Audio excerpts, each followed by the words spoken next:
ఎన్నింటికి రావాలి? 10:10కి టైం. మీరే చెప్పండి, ఎన్నింటికి రావాలి?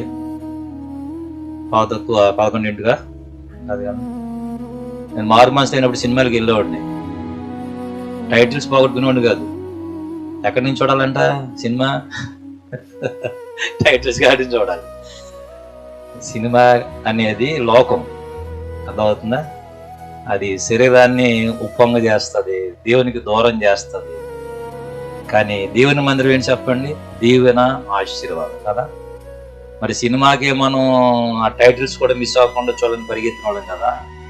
మరి మందిరానికి ఎలా పరిగెత్తాలి చెప్పండి? మనం టైం అవుతుంటే కంగారు రావాలి. టైంకి ఎప్పుడు వస్తాం చెప్పండి? పెందరాళ్ళు అయితే మన పనులు అవుతాయి.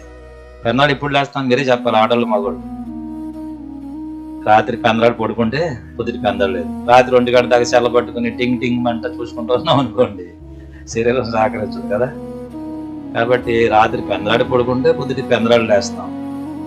పెందరాళ్ళు లేస్తే పనులు చక్కగా చేసుకుని చక్కగా టైంకి రావచ్చు, అసాధ్యమేం కాదండి.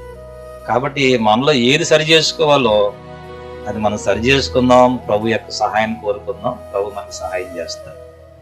కనుక మన మందిరానికి సకాలంలో వస్తున్నామంటే మనం దేవునికి మర్యాద ఇస్తున్నామని అర్థం, రెస్పెక్ట్. అర్థమవుతుందండి? కనుక దేవునికి మనం రెస్పెక్ట్ ఇవ్వాలి.